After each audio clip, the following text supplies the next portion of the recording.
Welcome to Mediocre Gaming, and today we're playing Destiny 2. Well, good morning, good afternoon, good evening, and salutations. Today, Niobe Labs, good, bad, or ugly. Let's get to it. So we've finally seen the path to the Final Forge being open to all, and that is the Niobe Labs. In order to get to Niobe Labs, you'll need to go to Trossland or somewhere in the EDZ and then make your way to Sojourner's Camp, which is south of the outskirts.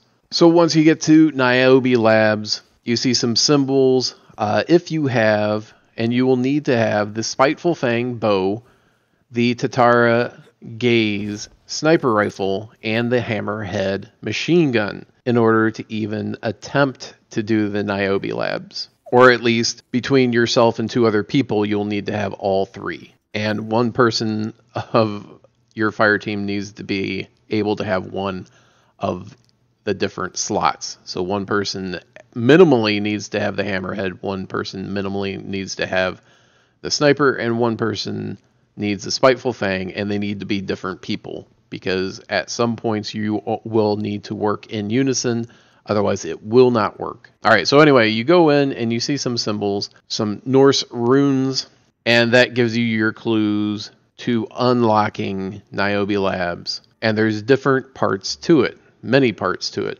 Okay, I'll go ahead and put what is currently known down in the comments, but that's not what we're here for. What we're actually here for is talking about Niobe Labs itself. In order to unlock the fourth and final forge, Burgozia, you need to have one person in the world complete the Niobe Labs puzzle. Now there is some fighting involved, but it is mainly a puzzle. So you need to be able to not only fight, but also think on your feet as the clues come to you in short order. Now, once someone figures it all out, and I say someone as if it's one person, but it's really going to be hundreds, if not thousands, of people working together to figure out all the different clues and figure out the answer for the clues. Unfortunately, this isn't something that you can solo. The first part by itself, you're going to need 3 people just to get it started, especially if you do not have a sniper rifle with snapshot sights on it. It's impossible if you do not have that to do it by yourself.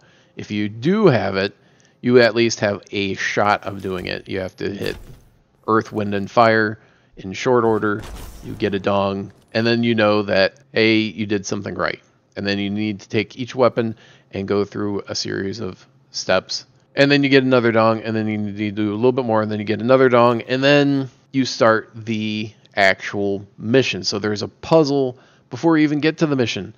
And then once you get to the mission, you get into civics. So unlike some games that give you clues that are hidden within the game itself, Niobe Labs requires you to have a background or know some Norse runes, kanji symbols, and I believe hexadecimal conversions. So it's not something that you can just play the game and you get to certain areas and you say, oh, what does this say?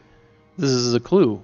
It says blah, blah, blah, and I can use it later on. So that in and of itself makes it more difficult, because it has really nothing to do with Destiny, but has everything to do with being challenging as a puzzle, and you have to puzzle it out outside of Destiny.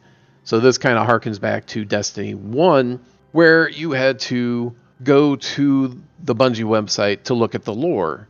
Now they've rectified that part in Destiny 2, but this is very reminiscent of that sort of thing, where in order to progress somewhere in the game, you need to go outside of the game in order to do it. Now, the lore didn't really add anything to the game other than background information, and it is an interesting story. So if you've not read through any of the lore books, it is worth a read. It enriches the experience. It doesn't really add any hints to the game itself. Alright, so Niobe Labs, first off, you need to have 3 people. So already solo players are out. Second of all, you need to have experience, or know people with experience that can, translate runes or what have you and give you the clues. Okay, so then you have the clues, then you have to figure out what the answer to that puzzle is. And then once you get to that, then you have more puzzles, but it becomes not only just a puzzle, but also an encounter as well. So you not only do you have to fight your encounter, but you also have to figure out the clues and the answer to the clues, and you're on a timer. So unlike some of their quest lines which were time gated, this was time gated because it wasn't open until a certain point in the DLC. But in addition to that, it also has a different type of gate, which is kind of a knowledge or skill based, not to mention a multiplayer aspect to it where you need a full fire team of 3. So what do you guys think about this turn of events with the Forges? Is it encouraging you to engage with the community? Is it encouraging you to watch other people to see how they're puzzling it out?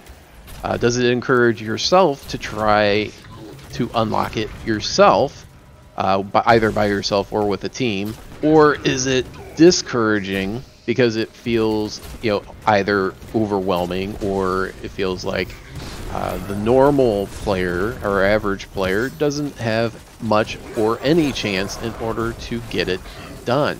But that's the question. And are we going to be expected to do more of this type of activity where you have to go outside of the game itself in order to figure it out in later content? Because there are 2 more later contents after Black Armory. You still have Joker's Wild, and then you have the Penumbra. So those 2 things, are there going to be more activities like this where you have to have additional knowledge outside of the game, or crowdsourced knowledge outside of the game in order to progress in the game? Let me know in the comments below. But that is it for this episode. I hope you enjoyed this video. Be sure to ring the bell before you leave to be notified of all future episodes as soon as they go live. And thank you for liking, commenting, and subscribing. And we'll see you next time.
ise krem al masir.